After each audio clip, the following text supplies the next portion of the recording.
dirahmati Allah SWT, pada kesempatan hari ini, hari Kamis tanggal 28 November tahun 2024, mari kita istiqomah biarpun sebentar 5 menit sampai 7 menit kita mengaji kitab Lubabul Hadis, jadi berisi tentang sabda Kanjeng Nabi Muhammad SAW untuk pedoman kehidupan kita semuanya. Halaman 158, bab tentang keutamaan mendidik anak-anak. Jadi bab keutamaan mendidik anak-anak. Ini saya bacakan saja. Kalau Nabi Muhammad SAW bersabda, Kanjeng Nabi Muhammad SAW,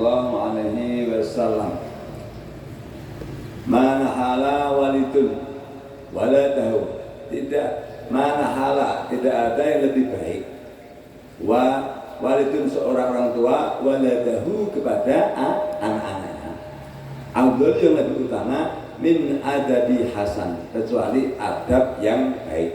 Jadi tidak ada yang lebih baik diberikan seorang orang tua kepada anaknya melebihi daripada hanya akhlak yang baik. Jadi contohnya meninggalkan harta, kekayaan dan sebagainya, pangkat derajat tidak berguna. Yang paling utama adalah memberikan akhlak yang baik. Jadi kalau orang punya akhlak yang baik, dengan sendirinya insya Allah semuanya akan dapat. Kenapa? Pangkat derajat itu juga tergantung pada akhlak. Orang bisa berhubungan baik dengan orang, insya Allah rezekinya akan mudah. Nah, kemudian makanya dalam suatu kisah yang lain, ketika Nabi Sulaiman alaihissalam itu ditanya oleh Allah SWT, wahai Nabi Sulaiman, Allah katakan Nabi Sulaiman, kamu terkasih dua pilihan, pilihlah ilmu atau harta dan tahta. Kanjeng Nabi Sulaiman menjawab, saya memilih ilmu. Kata firman Allah, tepat pilihan kamu. Jika orang memiliki ilmu itu akan memiliki segalanya. Harta mendapat, derajat akan mendapat. Tapi kalau kita memilih harta, jarang sampai 2 bulan juga jadi biasanya orang tuanya kaya raya, kalau anaknya tidak dikasih ilmu sama adab yang baik, sampai tingkat nggak usah sampai cucu, sampai anaknya saja mohon maaf sudah susah. Kenapa? Sudah pada jahat menjual warisan karena tidak punya adab, tidak ingat pada saat orang tuanya membelinya susah payah. Dia pun tahu omongan tiap hari itu jual warisan begini, tapi kalau udah praktek nyatanya semua orang pengen jual warisan dalam kehidupan kita, itu nyata. Jadi tidak usah nyampe pada tingkat cucunya, dia sampai ke anaknya sudah hancur. Makanya mari kita memberikan warisan kepada anak kita adab. Syukur-syukur dia memberikan ilmu, adab, akhlak, kemudian berikan harta benda yang banyak dan berkah. Tapi minimal berilah ilmu sama akhlak dan adab. Kemudian Nabi Muhammad SAW bersabda, sesungguhnya seseorang yang mendidik anaknya ada lebih baik baginya daripada bersedekah setiap hari 1 sak. Jadi mendidik anaknya itu justru lebih utama di atas sedekah. Jadi artinya apa? Kewajiban orang tua mendidik anaknya. Makanya suatu saat atau orang tuanya soleh, sholat, sujud, wiridan, puasa dan sebagainya, tapi anaknya tidak sholat, dibiarkan dan sebagainya, itu tentu akan ditanyakan oleh Allah Subhanahu Wa Taala. Kenapa? Karena anaknya nanti bisa naik banding kepada Allah pada saat hisab, pada saat perhitungan amal di mizan, di dalam timbangan amal. Kenapa kamu nggak sholat? Karena orang tua saya tidak pernah ngajak. Jadi orang tuanya mau masuk surga tidak jadi. Jadi mumpung belum terlambat, saya mari anak-anak kita didik. Saya bukan sombong ya, bapak saya sampai hari ini saya sudah tua ini masih sering ditelepon. Betul bapak saya enggak, jadi hanya sholat, hanya begitu, sedekah, sementara itu bapak saya. Itu sampai karena sudah setua ini. Karena Pak merasa tanggung jawabnya orang tua kepada anak. Jadi itu makanya.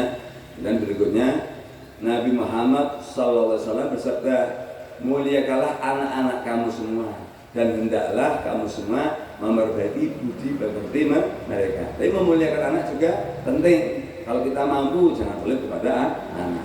Tapi pengertian anak itu bukan sudah tua bangka. Contoh anak sudah umur 30 tahun itu namanya bukan anak.